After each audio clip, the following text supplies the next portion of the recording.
ملحمہ جو ہے کہتے ہیں جہاں گوشت کے ٹکڑے کیے جائیں، لحم گوشت کو کہتے ہیں، تو گوشت کے ٹکڑے جہاں کیے جائیں گے وہ ملحمہ ہے، تو اس لیے جنگ کو کہتے ہیں ملحمہ۔ بہرحال یہ جو ملاحم کا دور ہے اس میں اگرچہ جیسا کہ میں نے عرض کیا کافی مشکل ہے، لیکن یوں سمجھیے کہ اس کا دور اول گزر چکا ہے۔ حضرت مہدی کا ظہور ابھی ہونا ہے لیکن ملاحم کا دور اول گزر چکا ہے۔ یہ جو گلف وار تھی جس کا نقطہ آغاز ہے 2 اگست 1990 کو، یہ ان ملاحم کا پہلا سلسلہ ہے کہ جس سے آغاز ہو چکا ہے۔ چنانچہ آپ کو شاید یاد ہو کہ اس وقت صدام حسین نے کہا تھا، یہ جو بدنام زمانہ صدام حسین ہے، کہ یہ جو جنگ ہے یہ ہم المحارب ہے، جنگوں کی ماں ہے، اس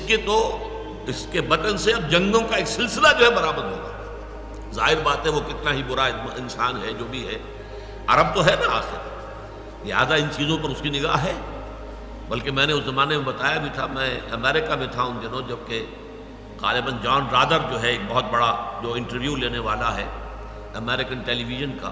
وہ وہاں گیا ہوا تھا، اور اس نے جو انٹرویو لیا ہے تو عجیب نقشہ میں نے دیکھا تھا کہ صدام حسین کے پیچھے جہاں وہ بیٹھا تھا جو کتبہ لگا ہوا تھا دیوار پر، وہ قرآن مجید کی آیت تھی، بل نقذف بالحق علی الباطل فیدمغہ، ہم حق کا کوڑا دے کر مارتے ہیں باطل کے سر پر جو اس کا بھیجا نکال دیتا ہے۔ یہ آیت قرآن کی، یا اللہ، یہ اب ظاہر بات ہے عرب لوگ ہیں، قرآن سے واقف ہیں، وہ خود جاہل ہو تب بھی کم سے کم اس کے ہاں لوگ ایسے ہوں گے کہ جو عالم ہیں قرآن کے، تو انہوں نے وہ آیت لگائی ہوئی تھی، بل نقذف بالحق علی الباطل فیدمغہ، ہم حق کا کوڑا باطل کے سر پر ماریں گے تو وہ اس کا دماغ نکال کر، بھیجا نکال کر باہر پھینک دے گا۔ بہرحال اس نے کہا تھا یہ ام المحارب ہے۔ نوٹ کیجئے اس جنگ کا ذکر جو ہے احادیث میں کس شکل میں آیا ہے۔ ان ابی کعب رضی اللہ تعالی عنہ قال انی سمعت رسول اللہ صلی اللہ علیہ وسلم یقول یوشک الفرات ان یحسر عن جبل من ذهب فاذا سمع به الناس ساروا الیہ فیقول من عنده لو ترکنا الناس یاخذون منه لیذهبن به كله فیقتتلون علیہ فیقتل من کل 199۔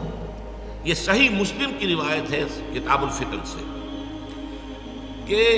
فرات سے مراد یہاں پر ہے ملک عراق۔ عراق میں سونے کا ایک پہاڑ ظاہر ہو جائے گا، یہ سونا، سیال سونا، یہ پیٹرول، اور عراق میں بہت بڑے بڑے ذخیرے اس کے موجود ہیں۔ اس پر ساری جنگ ہوئی ہے۔ آپ کو معلوم ہوگا، یاد ہوگا کہ کویت نے، یہ عراق کا الزام یہ تھا کہ کویت نے سلانٹ ڈرلنگ کے ذریعے سے ہمارے علاقے سے تیل کھینچنا شروع کر دیا، اور جو ایمبیسیڈر امریکن تھی گلاسپائی اس وقت عورت تھی، اس نے یہ کہا کہ ٹھیک ہے، آپ کا سرحدی جھگڑا ہے کویت کے ساتھ، آپ جیسے چاہے طے کریں، ہم اس میں دخل نہیں دیں گے۔ بس یہ دام تھا جس میں یہ صدام آ گیا، یہ در حقیقت جال تھا اس کے لیے جو پھیلایا گیا تھا، اس کی قوت کو کچلنا مقصود تھا۔ اس نے اسی بھروسے پر کہ امریکہ نے تو مجھے گویا کہ گرین سگنل دے دیا کہ we have nothing to do with it, یہ آپ کا بارڈر ڈسپیوٹ ہے، گو ہیڈ، لہذا وہ اس جال میں پھنس گیا، اور پھر جو اس کا تہس نہس ہوا ہے وہ آپ کو معلوم ہے۔ لیکن فیصلہ یہی تھا، معاملہ اصل یہی تھا، جھگڑا یہی تھا، تیل کے اوپر جنگ ہوئی ہے۔ اور یہاں بھی یہ فرمایا گیا ہے کہ ہر 100 میں سے 99 مارے گئے۔ تو واقعہ یہ ہے کہ جب ان فوجوں کی واپسی ہو رہی تھی کویت سے، تو آپ نے وہ دیکھا ہوگا ٹیلی ویژن میں بھی سین،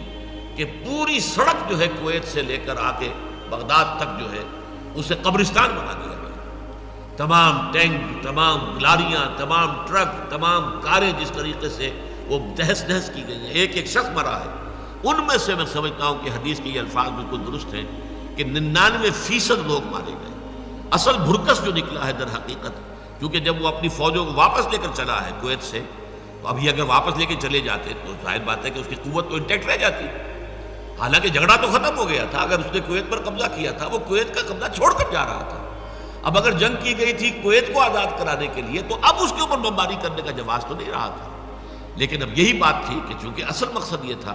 کہ تمام عرب ممالک میں سے وہ واحد ملک ہے کہ جس کے ایٹمی بن جانے کا اندیشہ تھا، اس کی ایٹمک جو ہے تنصیبات کے اوپر کئی سال پہلے حملہ کر کے ان کو تہس نہس کیا جا چکا تھا، اور اب چونکہ تھا کہ ویپنز آف ماس ڈسٹرکشن یہ تیار کر رہا ہے،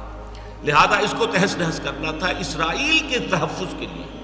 چارلس کرافٹ نے بعد میں کہہ بھی دیا تھا کہ ہم نے یہ جنگ جو ہے اسرائیل کی حفاظت کے لیے لڑی ہے۔ تو یہ اس جنگ کا ذکر موجود ہے اس کے اندر۔ اس طرح دوسری روایت جو ہے یہ سنن ابی داؤد کی ہے، عن ذی مخبر رضی اللہ تعالی عنہ قال سمعت رسول اللہ صلی اللہ علیہ وسلم ستصالحون الروم صلحا آمنا فتغزون انتم وهم عدوا من ورائکم فتنصرون وتغنمون وتسلمون ثم ترجعون حتى تنزلوا بمرج ذی طلول۔ حضور نے فرمایا صلی اللہ علیہ وسلم، ذو مخبر کہہ رہے ہیں کہ میں نے سنا حضور کو کہتے ہوئے کہ اب یہاں تم سے مراد کیا ہے؟ تم صلح کرو گے روم کے ساتھ، جو ایک پرامن صلح ہوگی۔ ایک صلح ہوتی ہے جنگ کے بعد، ایک پیکٹس ہوتے ہیں آپس میں، معاہدے ہو جاتے ہیں ڈیفنس کے، صلحً آمنا۔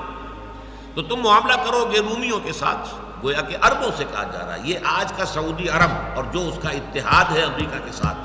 کہ اس کے گویا کہ جھولی میں بیٹھا ہوا ہے، اس کی جیب کے اندر رکھا ہوا ہے، اس کی طرف اشارہ ہے۔ اور تم مل کر دشمن کے ساتھ، تم بھی اور روم بھی، تم مل کر اپنے پیچھے کے ایک دشمن کے ساتھ مقابلہ کرو گے۔ اب آپ نوٹ کیجئے، مسجد نبوی میں حضور جب خطبہ دیتے تھے تو صحابہ سامنے بیٹھے ہوتے تھے، ان کا رخ جنوب کی طرف ہوتا تھا، کہ قبلہ جنوب میں ہے، ان کے پیچھے شمال ہے اور عرب کے شمال میں عراق ہے۔ تو ایک دشمن کا تم جو ہے تمہارے ساتھ جنگ ہوگی۔ آپ کو معلوم ہے تقریباً تمام عرب ممالک بھی شامل تھے، 30 ملکوں کی فوج جو ہے وہ اس جنگ خلیج کے اندر آئی ہے، تقریباً 3 لاکھ افراد آئے۔ وہ ہوائی جہاز اور میزائل اور یہ اور وہ کس طرح کے بامبرز آئے ہیں، اس کا جو جن کی شکلیں پہلی مرتبہ لوگوں نے دیکھی تھی ٹیلی ویژن کے اوپر، جن کا ابھی کسی کو پتہ ہی نہیں تھا۔ پیٹریوٹ میزائل جو دے دیے گئے تھے اسرائیل کو، اس کا پہلے اس سے ذکر ہی کسی کو معلوم نہیں تھا کہ پیٹریوٹ نام کی کوئی میزائل بھی موجود ہے، جو کسی آنے والے میزائل کو خلا کے اندر ہی ختم کر دیتا ہے، فضا کے اندر۔ اب تو خیر خلا کی بات ہو رہی ہے کہ انٹر بیلسٹک میزائلز جو ہیں، انٹر کانٹیننٹل جو ہوں گے، ان کو بھی ختم کرنے کے لیے جو ہے ڈیفنس شیلڈ بنایا جا رہا ہے، لیکن اس وقت یہ تھا کہ کم سے کم فضا کے اندر جو بھی آ رہے ہیں ان کو تو ختم کیا جا سکے۔ یہ سارے معاملات۔ تو فرمایا کہ اس کے بعد تم دونوں مل کر جنگ کرو گے، پھر تمہاری مدد کی جائے گی اور تمہیں فتح حاصل ہوگی اور تمہیں غنیمت بھی ملے گی اور تمہیں کوئی نقصان نہیں پہنچے گا، یہاں تک کہ تم واپس لوٹو گے اور پھر تمہارا پڑاؤ ہوگا ایک ایسے ٹیلوں والے ریگستان میں جس میں کہ نخلستان وجود میں آ چکا ہوگا۔ یہ ہے وہ معاملہ کہ آج امریکن بیسز جو ہیں نجد کے اندر، اب امریکہ پنجے گاڑ کر وہاں بیٹھ گیا۔ اس کے لیے حدیث کے اندر جو 2 الفاظ آئے وہ ابھی میں آپ کو دوسری حدیث آپ کو سنا دیتا ہوں۔ نجد میں جو شیطان کا سینگ حضور نے فرمایا، نجد کی طرف سے شیطان کا سینگ برآمد ہوگا۔ عن ابن عمر رضی اللہ تعالی عنہ قال ذکر النبی صلی اللہ علیہ وسلم قال اللہم بارک لنا فی شامنا اللہم بارک لنا فی یمننا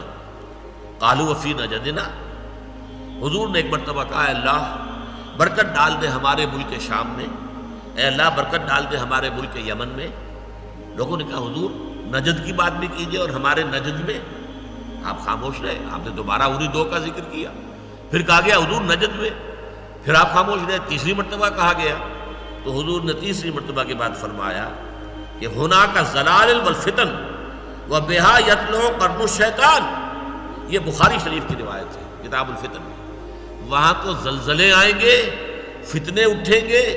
اور وہاں سے شیطان کا سینگ طلوع ہوگا۔ اب جو میزائل لگے ہوئے ہوں گے، یہ سارا جو بیس ہے نجد کا اس علاقے کے اندر، یہ خلیج کے جو ہے مغربی ساتھ جو ہے، آپ اندازہ کر لیجیے یہ شیطان کا وہ سینگ ہے کہ جو وہاں آ کر اب جم گیا ہے۔ اسی طریقے سے حضرت عبداللہ ابن عمر ہی سے روایت ہے بخاری شریف میں، انہ سمع رسول اللہ صلی اللہ علیہ وسلم وہو مستقبل المشرق، کہ انہوں نے حضور سے یہ فرماتے سنا اور آپ کا رخ مشرق کی طرف تھا، یقول الا ان فتنۃ ہا ہنا من حیث یطلع قرن الشیطان، فتنہ ادھر ہے، مشرق نجد جو ہے مدینہ منورہ سے مشرق کی طرف ہے، یہاں سے فتنہ برآمد ہوگا اور یہاں پر سے شیطان کا سینگ جو ہے وہ برآمد ہوگا۔ بہرحال یہ جنگ جو ہے جس طریقے سے اس میں ہلاکت ہوئی ہے، تباہی ہوئی ہے، بربادی ہوئی ہے، جنگ عظیم دوم کے دوران جتنا بارود اور گولہ استعمال ہوا ہے اتنا چند دنوں کے اندر استعمال ہو گیا عراق کے اندر، برکس جو نکالا گیا۔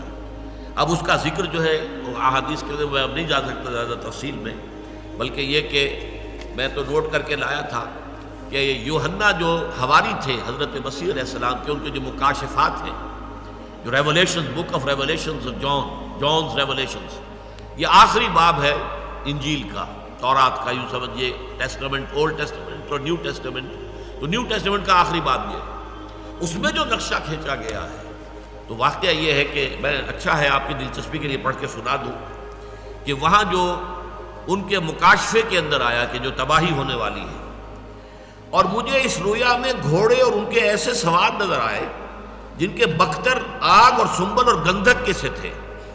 اور ان گھوڑوں کے سر ببر کے شیر ببر کی طرح تھے، اور ان کے منہ سے آگ اور دھواں اور گندھک نکلتی تھی۔ اب ظاہر بات ہے کہ اس زمانے میں یہ ٹینک کا تو کوئی تصور نہیں ہو سکتا تھا، یہ گھوڑے ہیں نا، گھوڑوں کے اوپر جا رہے ہیں، یہ بختر بند گاڑیاں ہیں، گھوڑے ہیں، اور ان کے منہ سے گندھک اور آگ نکل رہی ہے، جو بھی گولہ باری نکل رہی ہے اس سے، اور گندھک سے جو ان کے منہ سے نکلتی ہے، تہائی آدمی مارے گئے۔ ایک اور ہے کہ پھر بجلیاں اور آوازیں اور گرجیں پیدا ہوئیں، اور ایک ایسا بھونچال آیا کہ جب سے انسان پیدا ہوا ہے ایسا بھونچال کبھی نہیں آیا، اور اس بڑے شہر کے 3 ٹکڑے ہو گئے، اور قوموں کے شہر گر گئے، اور بڑے شہر بابل کی خدا کے ہاں یاد ہوئی تاکہ اسے اپنے سخت غضب کی مے سے کا جام پلائے۔ اب یہاں 3 ٹکڑے ہو جانا جو مراد ہے، آپ ہمیشہ دیکھتے ہوں گے ٹیلی ویژن پر، عراق کا جب آتا ہے ملک کا 3 حصوں میں ہے۔ نارتھ میں نو فلائی زون ہے، عراقی جہاز کوئی اس میں فلائی نہیں کر سکتا۔ ساؤتھ میں نو فلائی زون ہے، درمیان میں ایک پٹی ہے کہ جہاں پہ عراق کو اپنے ہوائی جہاز اڑانے کی اجازت ہے۔ 3 حصوں میں عراق منقسم ہو چکا ہے، اور یہ گویا کہ شہر بابل جو ہے پرانا نام ہے اس ملک کا، بیبیلونیا، نبوکڈ نظر یہی کا بادشاہ تھا جس نے کہ اینٹ سے اینٹ بجائی تھی یروشلم کی 587 قبل مسیح میں۔ یہ ہے خلیج کی جنگ، جس سے کہ یہ ملاحم کا دور شروع ہو چکا۔